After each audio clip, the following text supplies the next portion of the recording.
Good evening, everyone. You're watching Vintage Motocross Q&A, and I'm your host, Joe Abadi. Thanks for joining me tonight, and thank you, Jordan, Chelsea, and Susie, for helping us put the show together. Of course, thank you, the viewers at home, for joining us. Let's get down to the starting line. I'll tell you a little bit more about what you're going to see on the show tonight. Starting line is, of course, brought to you by Motion Pro for your quality tools, cables, and controls. Be sure to visit motionpro.com online. And the next time, try this segment tonight. We're going to be taking a look at some reed pedals from Vintco. We've got a little bit of a special guest coming in to tell you a bit more about that. Looking forward to bringing that to you. In the Moto Showcase, a 1980 Honda CR125 with a water-cooled bonsai kit. A great story that goes along with this, a little bit of an emotional one as well. I'll show you more about that bike in just a minute. And here's the problem segment tonight. We take a look at Mako clutches. 2-row chains, 3-row chains, and a couple of different questions that have come in regarding those clutches.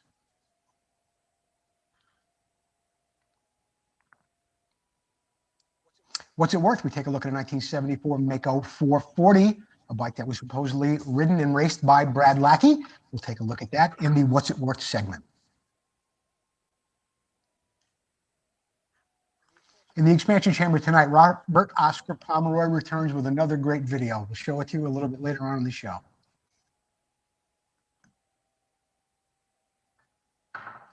Dirty bikes. We're going to be revisiting a video that we showed you a little bit earlier in the season, but there's a reason for that. We'll tell you a little bit more about it when you see it later on in the show.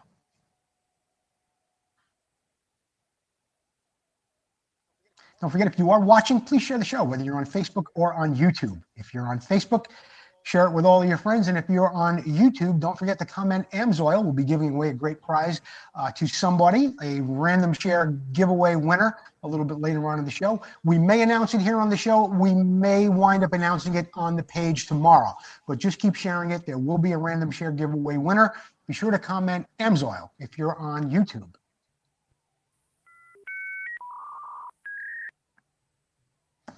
And speaking of YouTube, the show keeps growing. We've got a lot of people watching it from YouTube when we do shows, also listening to our interview shows from YouTube as well. So don't forget to subscribe. You'll get an alert like this. You know then that we're on live and you'll be able to watch the show. And how's the best way to watch this show? How are all the experts doing it? I'll tell you what they're doing. They're going on YouTube. They're tuning into the show. They're watching it on their big screen TV. In the comfort of their living room, sitting on their couch. They're sitting back with their phone. They're making comments through the phone, enjoying it on the big screen. And that's the way the pros are doing it. And that's the way you should be doing it too. So please join us either through YouTube or Facebook. Just sit back and enjoy the show. Comment through your phone. I want to thank all of our sponsors, Motion Pro, Vintco, Full Circle Racing, Racer X, Preston Petty, Northwest Mako CZ, AMSOIL, and our newest sponsor, Sunrise Vapor Blasting. We'll be talking a little bit about Sunrise Vapor Blasting a little bit later on in the show. Right now, let's get down to the starting line, I think, comes up first. I'm sorry, next time try this segment, which is brought to you by Vintco. A friend of ours, a friend of the show's, Roy Vanderveer, had something to say about these new reed pedals that are being produced by Vintco. Roy's a really great guy, a wonderful tuner from the Northeast. Let's see what Roy has to say about this new product from Vintco. Hello, everybody. My name is Roy. A few weeks ago, when I saw Vintco had come out with a new reed pedal product, I asked Joe if I could hop on and talk to everybody real quick about what we've got here and why it's worth taking a look at. I ran right over to their website, took a look at what they were doing. The retail price is $16.95 to $29.95. I immediately had a fear that people were going to think that this was a low quality product because the price is low. There are some cases where high quality and low price can live in the same neighborhood, and this is certainly one of them.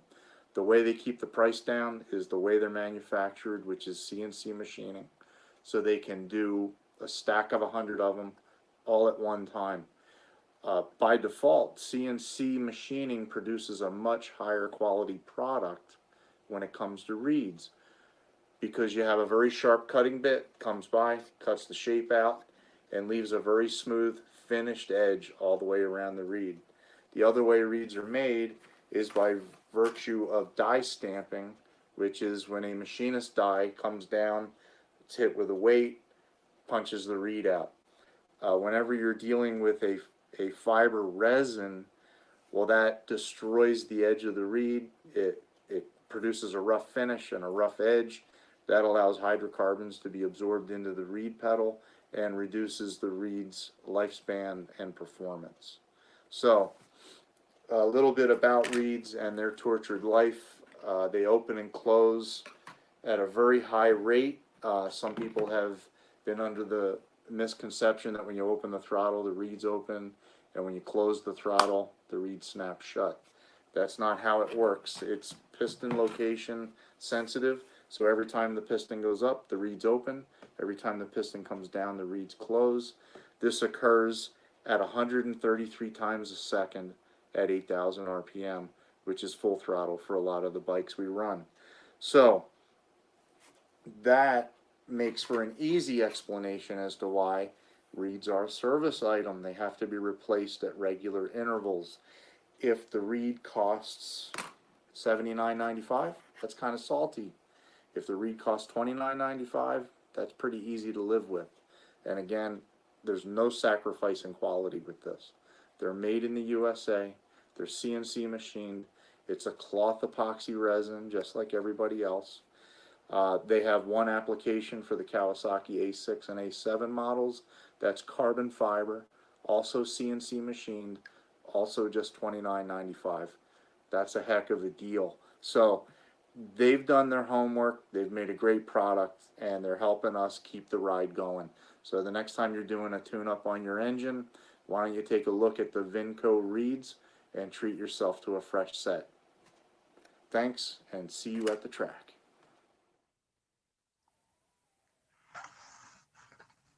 Roy Vanderveer for Vinco. Keep the ride going. I do want to thank Vinco for being a sponsor of this segment, and also thank Roy. He did a great job with explaining those reed pedals, why they're worth the money, and they're actually a bargain at that price. Thank you, Roy Vanderveer. And again, thank you, Vinco, for keeping the ride going.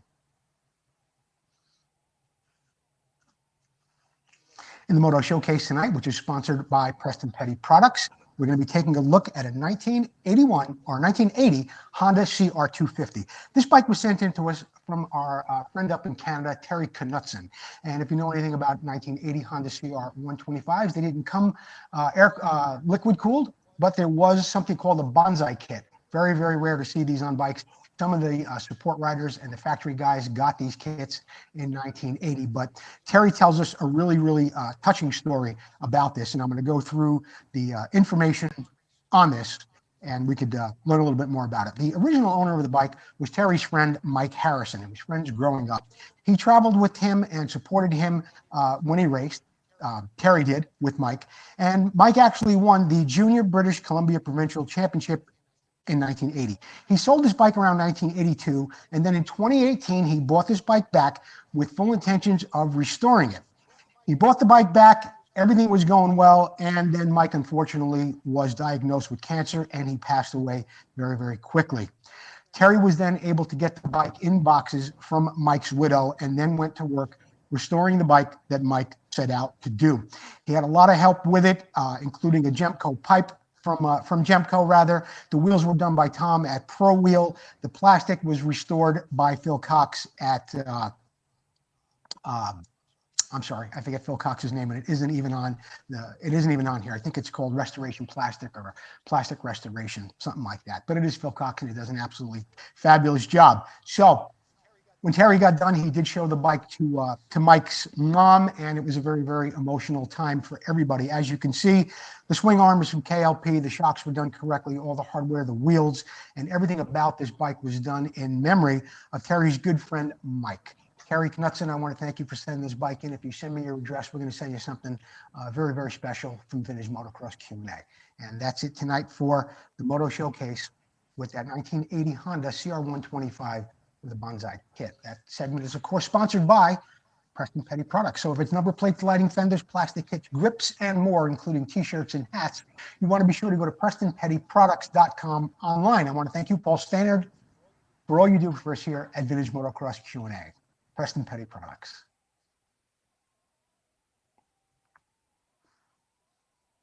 And here's the problem segment tonight, which is sponsored by Motion Pro. We'll take a look at a couple of your questions. Jordan, what's up first?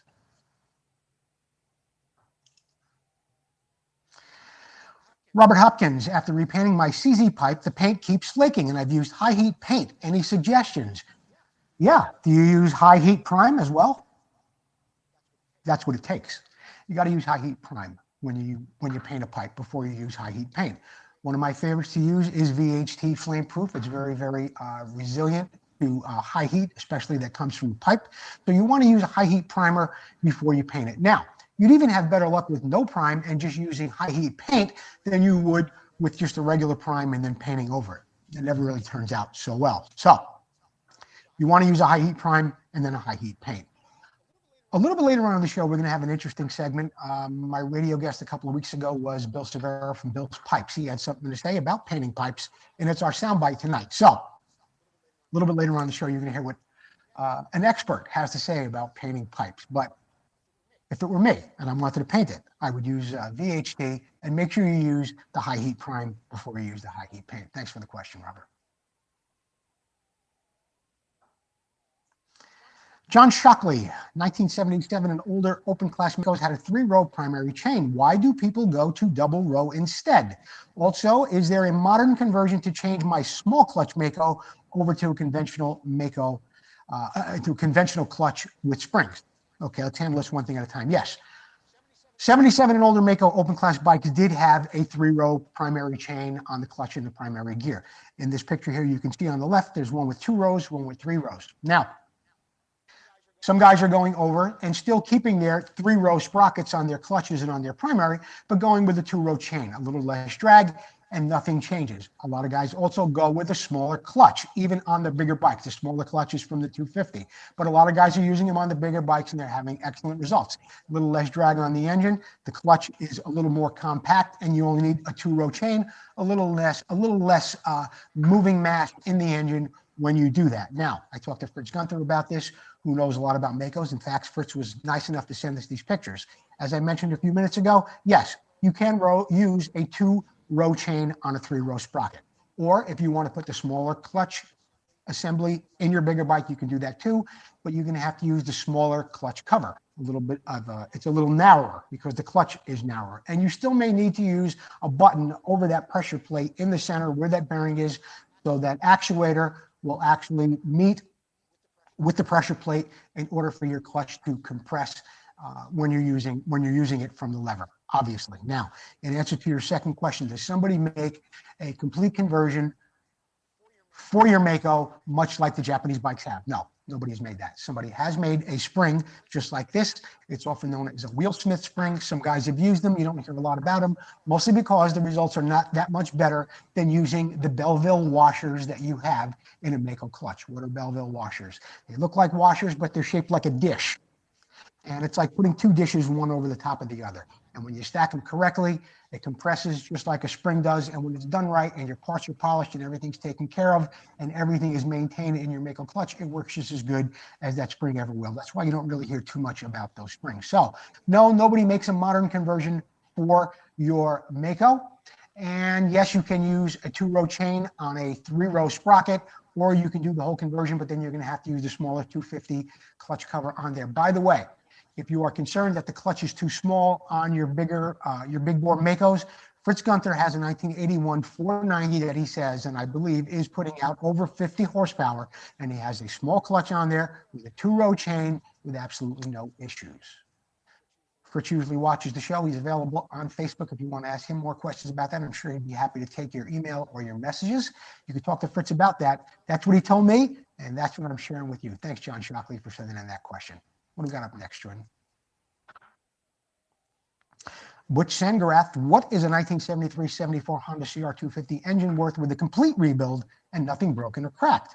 I saw a 1975 engine for sale today at $1,500, and a lot of people were questioning the value. I saw that too. It was on a few days ago, and the seller was taking a lot of heat for asking $1,500 for an engine. I think mostly because it wasn't rebuilt. He didn't really say much about it. It was complete. The cases were not broken. The clutch cover was not broken. It looked like a nice piece, but $1,500 for a 1975 engine depends on how you look at it. And I'm going to say this. If the clutch cover wasn't broken, clutch covers for 73s, 74s, go for at least $300 in used condition. The cases aren't broken. I would say a set of good cases for a 1975 engine got to be worth $350, $400. 1974 Engine cases unbroken, probably 550. 1973, engine cases unbroken, where the engine has the VIN number, the serial number, cast into the top, which makes it a true 73. $650, $700 if they're not broken. Now, you were also asked, what's a 73, 74 engine worth rebuilt with nothing broken? To rebuild an engine like that, it's got to cost you $600, $700 in parts, and then it takes the time to do it. Press the crank, do a rod, piston, rings, all the new bearings, all the new gears, all the new seals. So it's got to be worth at least $1,500, maybe more, maybe a little bit more, because when you separate all those parts, you're up to $1,100, $1,200 before you even know it, and then you still have to do the rebuild. Of course, the great thing about the 1975 engine is the transmission is much, much stronger, much better than the 1973 or 1974. So if a guy's looking for a 75 engine and he's got a 75 frame, he wants to have that serial number correct, he wants you to start with 200, may have to go for that much money. He's not going to be able to rebuild one for any less. So I don't think 1,500 was out of line, although I don't think there was enough information about that engine to really justify $1,500 for it. I do think $1,500 for a 74 engine with everything done and you having a paper trail and proof that it is done, I think $1,500 is a very, very reasonable price, Butch. Thanks for the question. Thanks for sending it in. I hope that was helpful to you. We're going to take a commercial break. Don't forget to keep sharing the show, whether you're on Facebook or on YouTube. If you're on YouTube, be sure to comment AMSOIL. Somebody's going to win a little something later on in the show with that. Up next, Dirty Bikes. You'll be looking forward to hearing more about Dirty Bikes in just a minute, or after the commercial.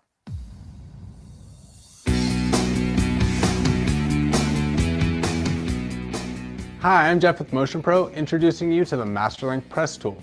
Now, the Masterlink Press Tool is an innovative addition to our wide variety of chain tools here at Motion Pro, and what makes this tool so unique is that it both presses on and presses off Masterlink side plates. It's designed to be used with all 50 series clip-style links and performs the job very easily. The Masterlink Press Tool is constructed with a billet aluminum body and hardened steel pins for long-lasting durability. It's affordably priced at $28.99 and is available from your favorite dealers nationwide.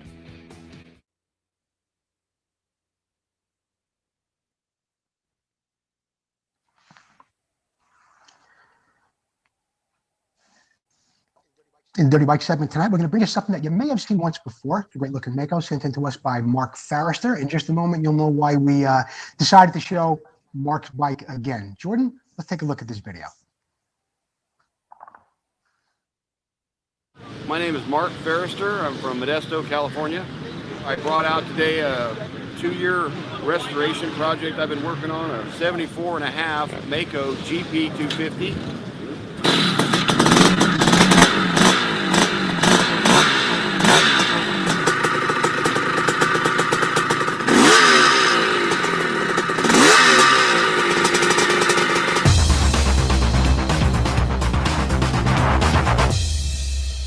My name is Steve Virgo, and today was a special day for me. I had a chance to go back in time. This is me when I was 19 years old at Ascot. This 250 had just been uncrated 3 hours earlier, and I went and broke it in practice and raced it that night. Now I'm 68 years old, and this is the next time I had a chance to ride a 250 Mako, and it was a joy. I mean, it was amazing. Super fast for this old guy, and I had a great time with it. It's been a lot of fun to build. This was a bike that sat for over 40 years in a barn. Had a lot of people help me do the restoration on it. My good friend Jimmy Jenkins was the lead guy, so we did quite a bit of motor work. We changed the head configuration, the dome. We put a different crank in it, a different year clutch, nice new ignition, carburetor, the pipe. Everything is tuned and jetted for the motor. Suspension wise, we went with a 81 YZ 125 upper fork leg, which JP Morgan made the fit to the lowers. Back are no lean shocks. Everything is working super good, and it's just been a lot of fun. Today is the first day to take it out on the maiden voyage, and we're going to try to burn a little bit of gas today.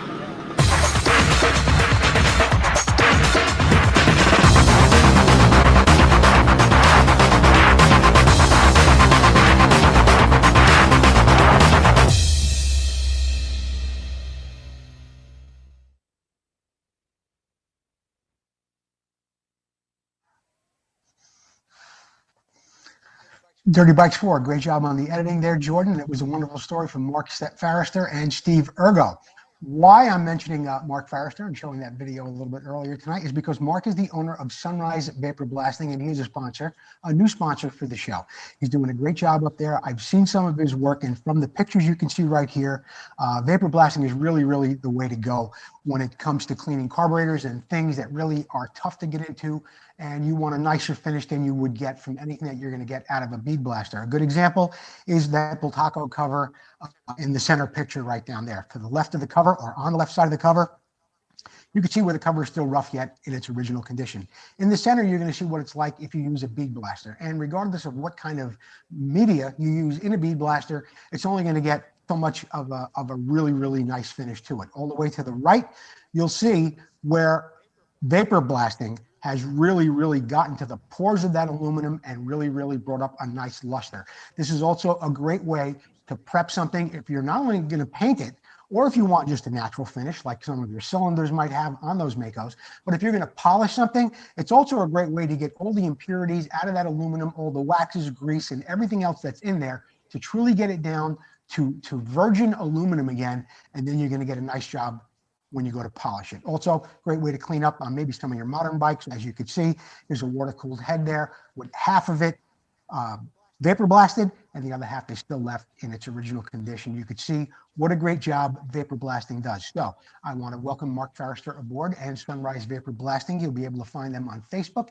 They do have a page there, and you'll be able to see some of their work. Also in the future, we're going to be seeing some videos from Mark, as well as some before and after things, and we're probably going to be sending some things in from bikes that we're working on to Mark, so I can have him here on hand, and we can show you just what a great job they're doing up there at Sunrise Vapor Blasting in Northern California. Be sure to look them up on Facebook.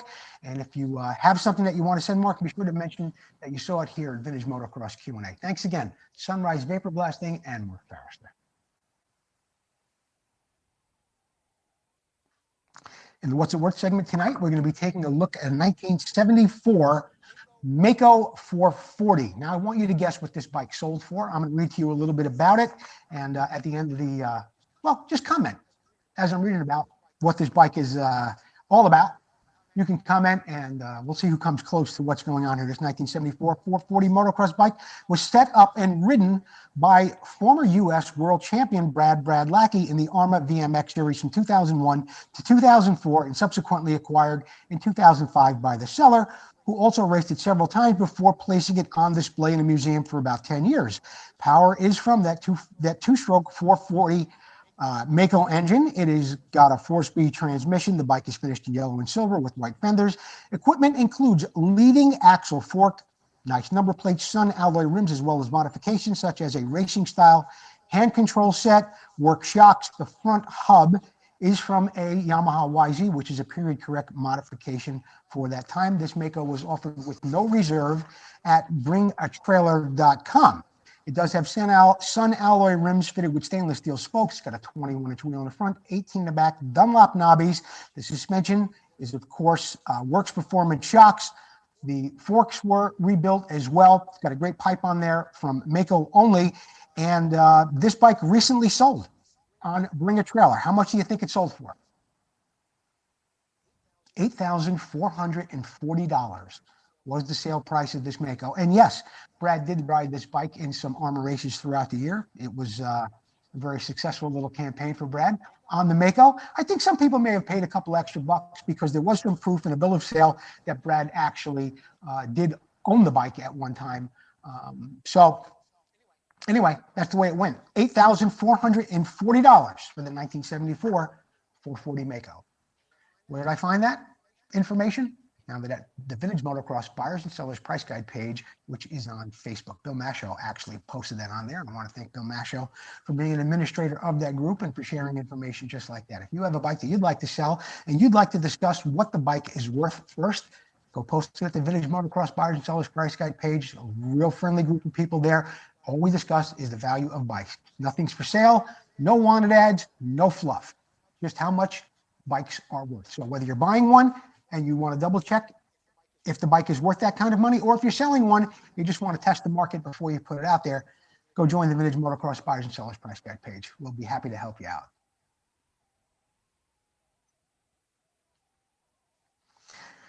trivia comes up once a month, the first Wednesday of the month, and we're not giving away a bike, Jordan. We've already given away a bike this year. We're giving away this great book by Keith Geisner, Finding Number 49.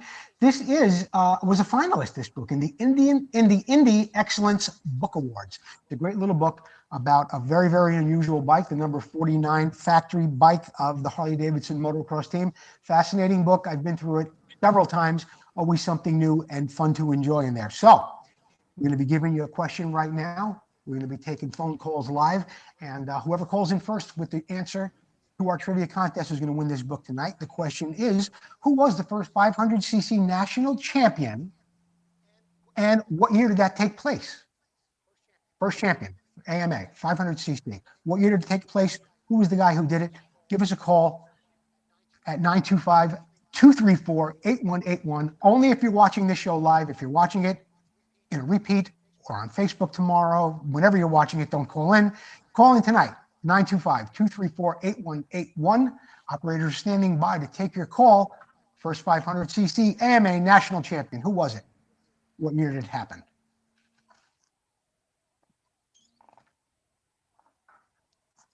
In the product spotlight tonight, we've got a great little item from one of our favorite sponsors, Vinco. Keep the ride going. What do they got tonight? Kawasaki KX125 250, 7981 KDX 175. You can see all the bike fits right here. And it's those reed valve kits that we were talking about a little bit earlier that Roy Vanderveer was talking to us about. So for $29.95, this is the kit you want to get. And worn reeds can be a real problem too. They can make your bike run poorly. They can make it difficult to start. They're not very difficult to change at all. So get over to Vinco. Check out these new reed valve pedals for just $29.95.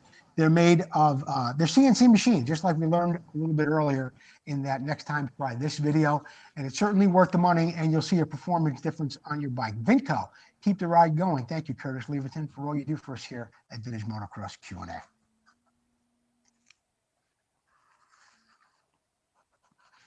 Northwest Mako CZ, got a lot of great product around, so many different things for Makos and CZs on his page. And he's even got some stuff for other bikes on there as well, not just Makos and CZs. This week, got a great little special going on for a gas cap for your Mako, just $17.50.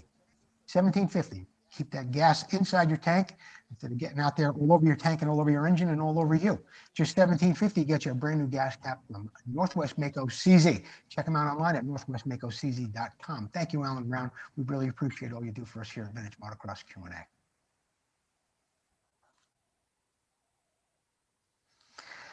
The Expansion Chamber segment is brought to you by Full Circle Racing Limited. We'll be telling you a little bit more about a special that we have going on for the guys over at Full Circle Racing. But first, Robert Oscar Pomeroy sent us in another tape. Let's get a look at it and see what Robert has to tell us this week.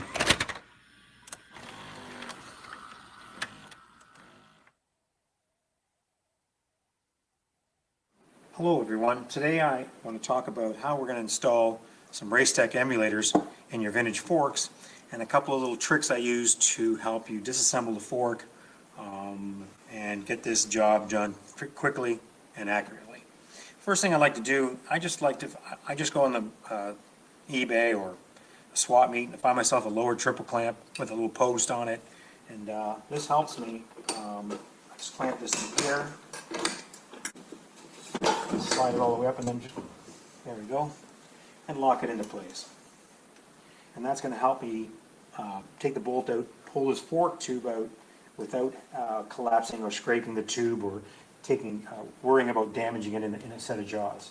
So that's as simple as that. The next thing I want to talk about is extracting the bolt out of here, disassembling this. Now the bolt is fairly deep in there, about 2 inches, and a normal tool won't work, and you can go buy a set of extended Allen keys. What I've done is real simple. I've taken, for this one, 6mm. I just took a 6mm Allen key, nipped off both ends. I've got my impact gun with a 6mm socket in it. I put this in here, and now I got it in.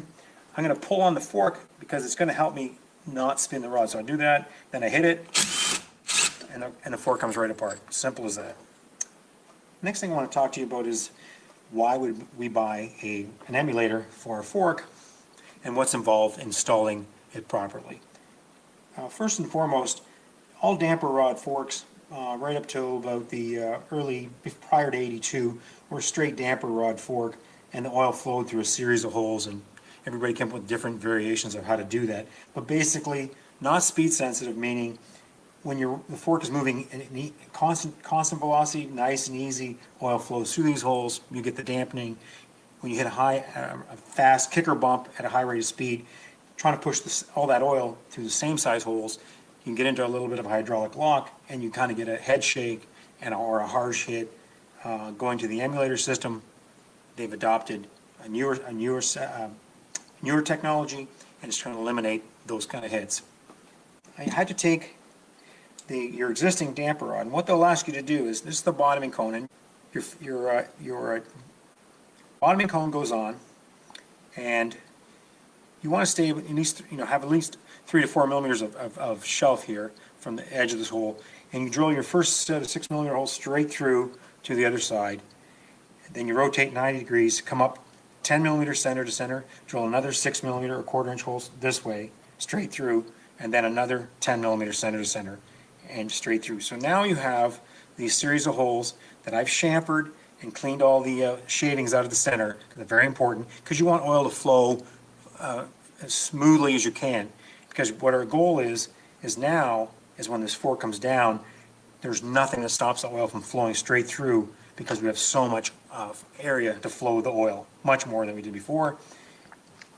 And in the end, we're going to push the oil through the top, and luckily for us, our emulator is going to be sitting up there to accept that oil. And next thing I want to cover is the emulator itself. So I took one apart for you guys to see, but basically, now that the oil is going to flow through the emulator, there's a shim stack in here, and there's a piston here. The one that comes with it has 2 holes in it and a blue spring, which is medium spring. And then as you crank, you can, it tells you the standard settings, about 1 or 2 turns of compression, and you can turn that stiffer down to have an initial stiffness harder or softer. And the other option you can do, you can change to a lighter or stiffer spring. And finally, they even give you, now with the new emulator, a couple of really cool options I want to show you. They have this piston with 4 holes in it instead of 2 holes, and you can go from 2 to 4 if you like a nice plush ride. If you're like in the woods, a woods rider would love this setup. Okay, one final note on the emulator. Let's say you're at the track, now you've got it installed, you're testing it, you're riding it. One of the most coolest tools you can have is this extended little magnet. And the reason is once you drop this down here and it's sitting in oil and you want to take it out because you want to adjust the turns on it or change the piston on it, or you want to play around with it, instead of taking all the fork oil out, dumping your fork, you can literally reach down with this little magnet, catch your little emulator, and then just drag it straight out of the hole. That's a great little tool for tuning at the track. And so there's another more modern solution to an old school problem.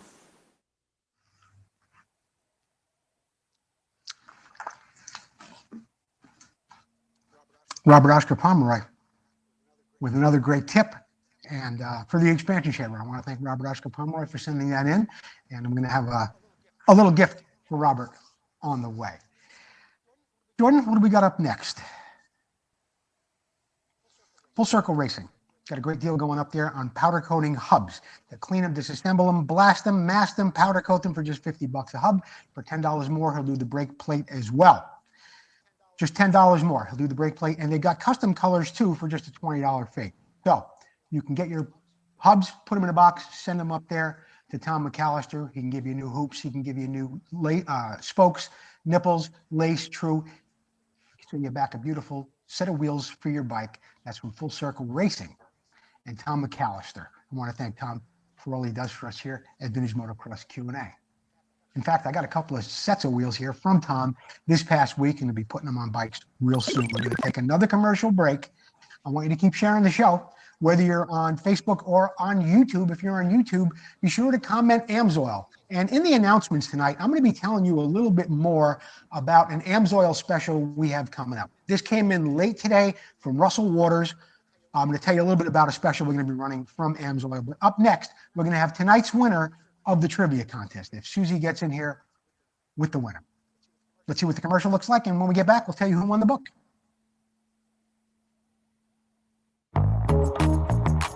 Classic and vintage dirt bikes are more than a hobby. It's not just about the ride. It's about the work that goes in.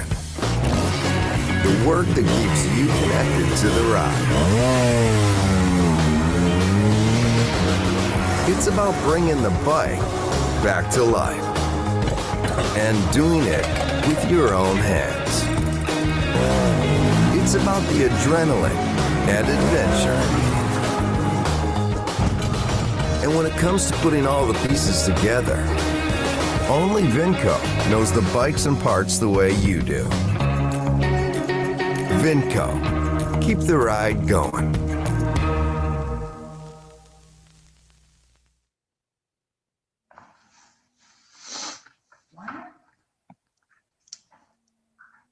Vinco, keep the ride going. Guess what? Susie still doesn't have an answer for the trivia contest. I'm going to give you the question again, and I'm obviously going to have to give you a hint. The question is, who was the first to win the AMA 500cc National Championship? That's in America. We got a couple of people that called in with some other names. Who was the first to win the 500cc National Championship in America? Who was that, and what year was it? The winner is going to get this book by Keith Geisner, Finding Number 49. Now, you should know who this is. So get on your mark, get set, and get ready to call back in at 925-234-8181. Get on your mark, get set to call 925-234-8181. I think with a hint like that, I already hear that the phone. Did somebody get it? Sue? Well, bring them in, by the way. No, we're going to get into this week in motocross history in just a moment, Jordan. But we do have a winner for the contest for the Finding Number 49 book. Hi, this is Joe Abadi. You're live on the air. Who was the first 500cc national champion in America, and what year was it? Mark Blackwell on a Husqvarna, and I'm thinking it was 71, wasn't it? Lackey in 72? You are correct. Who am I speaking to? This is Mike Blank. Mike, thanks so much for calling in. Sue's going to get your address, and we're going to get you a copy of Finding Number 49. Oh, awesome. I'm excited about reading that book. Awesome. Thank you. You're welcome. Thanks again for calling in. Bye-bye, Joe. Bye. Hold on a second. Mike Blank got the answer. Maybe my prompting with a little hint helped. I don't know. But anyway, we've got another book out there, Keith Geisner. So thanks for sending them in to us. And as the months go on, we'll be giving away that Finding Number 49 the first of every month. Mark Blackwell was the answer. Jordan, what do we got next? I think it's MX History. This week in MX History is brought to you by Racer X. Racer X, one of the finest motocross publications on your newsstand now, also available online. Thank you, Scott Wallenberg, Davey Coombs, and everyone at Racer X for all your support here on the show. This week in MX History, what do we got up first, Jordan? 1986, Ricky Johnson goes 1-1 in Florida on a stock bike. The AMA Pro Motocross Championship starts off in Gatorback Cycle Park, and it marks the first outdoor national that will be run under the AMA's new production rule, which basically marked the end of works bikes, and it hoped that Honda would dominate, and Honda did. Team Honda's Ricky Johnson went 1-1 to get the first 250 win of the series, leading Honda to put out this advertisement touting that this was their production bike, and now it had won with Ricky Johnson on board. It was pretty good marketing by Honda at that time, and a great job, of course, by Ricky Johnson in 1986.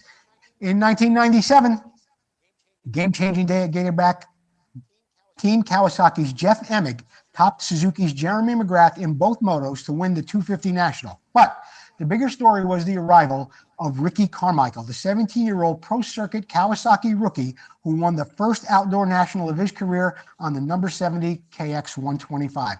After trailing defending champion Steve Lamson in the first moto, Carmichael cleared out from the start. In the second moto, he was gone, giving everyone a glimpse of what the next 10 years in the AMA motocross would look like with Ricky on board in 1997. But you know what the really big story was there too? Not only Ricky, even bigger story was Doug Henry. He finished 8th overall aboard a Yamaha prototype 4-stroke. Yep, it was on a thumper. Henry acquitted himself well with the big, heavy, and loud 4-stroke, going 11-6 in the motos. It's the beginning of the 4-stroke revolution. That's when that really began. 4-stroke revolution back in 1997 with Doug Henry aboard that Yamaha. And from that day on, boy, we really got our fill of 4-strokes in the coming years. And the 426 came out, and here we are today with all those 4-strokes happening. I want to thank Racer X for being a sponsor of that segment, and I hope you enjoyed it. And yeah, while 1986 seems like a long time ago, 1997 doesn't, but it surely was. I want to wish a happy birthday to Garrett Wolfsink. He is 74 years old today, born in 1977 in Gelderland, the Dutch dentist, of course, the king of Carlsbad. Garrett Wolfsink turned 74 today.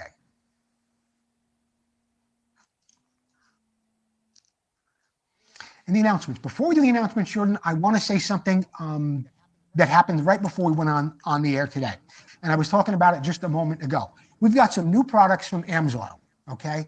And the random share giveaway winner tonight will be announced tomorrow. They will win something. But I'm also going to announce on the page tomorrow about this very, very special deal we've got going on with AMSOIL. It's 1, 2, 3, 4. It's 6 different products that Russell Waters has put together for us, including a funnel. It's really geared toward the motocross guys, the dirt bike guys. He's got a big, deep discount on it. Shipping is included. So go on the page tomorrow. You'll find out who the random share winner was for AMSOIL, and you'll also learn more about the special that Russell Waters has been giving us here at Vintage Motocross Q&A that you'll be seeing in the weeks to come. I didn't even have time to do it today. The UPS guy came right up and dropped the box right while we were doing the rehearsal for the show, but I will have an announcement for it on the page tomorrow, and you'll see it on the page, and it's a really great little special. So thank you, Russell Waters, for all you do, and AMSOIL, the first in synthetic oil since 1973. Now we can get back to the announcements. Jordan, what do we got going on? Vintage Motocross Radio. Who's my guest this week?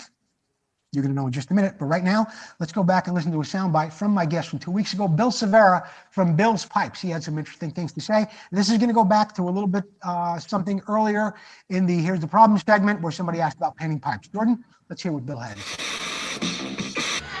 Bill, it's funny. We're talking about you developing so many things for race teams, working with people like Cliff White and Roger DeCoster. I'm going to take it down quite a few notches now, and I'm going to ask you this. You know, Facebook and social media in general has created more armchair engineers and mechanics than any other time in history.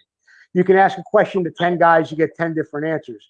Now, I want to ask you this. Today, people are powder coating, they're ceramic coating, they're nickel coating, they're doing all kinds of things. In your expert opinion, what is the best coating for a pipe, or should it be bare metal? We've done all that. I completely understand. I have some arguments with some of the guys on Facebook. You guys are crazy. You guys don't even look. Go to the library. Right. You know? So what's the best thing to have on there, Bill? The bare pipe is the coating is the best. You don't want to coat the pipe on the outside because you're going to hold the heat in, and the heat is what makes that wave move through that pipe on the inside.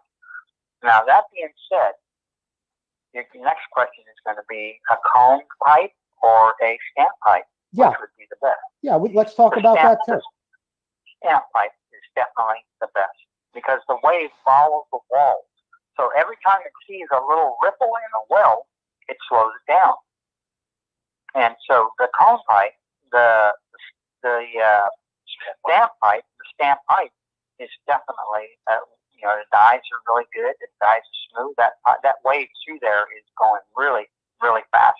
The speed it needs to be was, way more efficient than a cone welded pipe because when you weld it, you're cutting and putting cones together, you're welding on the inside. That thing's hitting all the waves hitting every one of those ripples.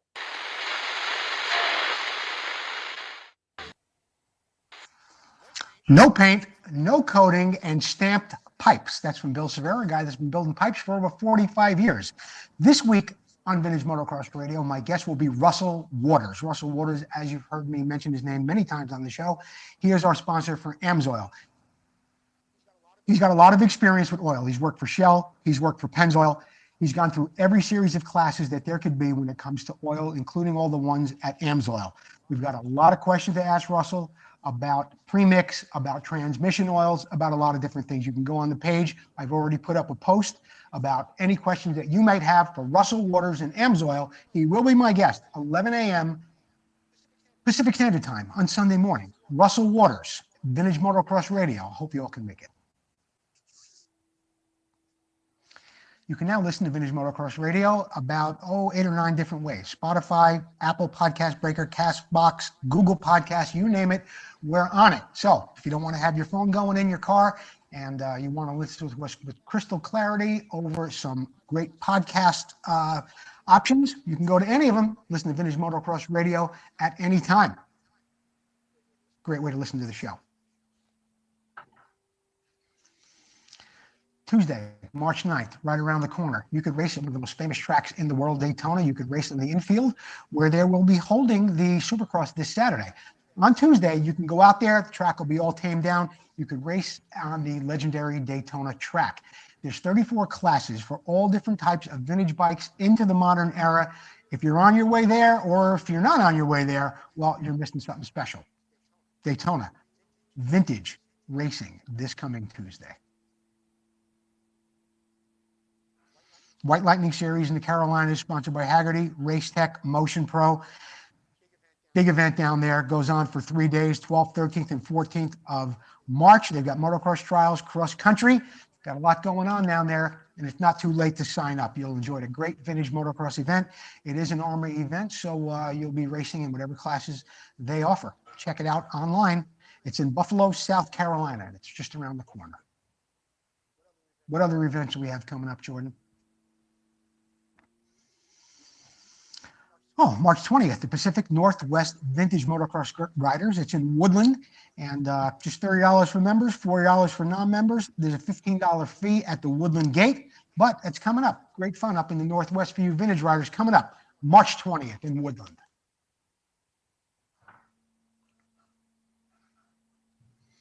Vintage Motocross hoodies and t-shirts are still available. T-shirts now come in white and in gray, just $19.99. We had some people buy some recently. We have their pictures posted on the page. Mark Edwards is one of them. And hoodies are available too. So go follow the show descriptions and you'll be able to find out how much the hoodies are as well. We're running out of time with these. I don't know how much longer we're going to be running the t-shirts and the hoodies, but get over there. It's not too late for just $19.99. Take a picture of yourself wearing one. Make sure you have pants on when you do that. We'll post it on our page.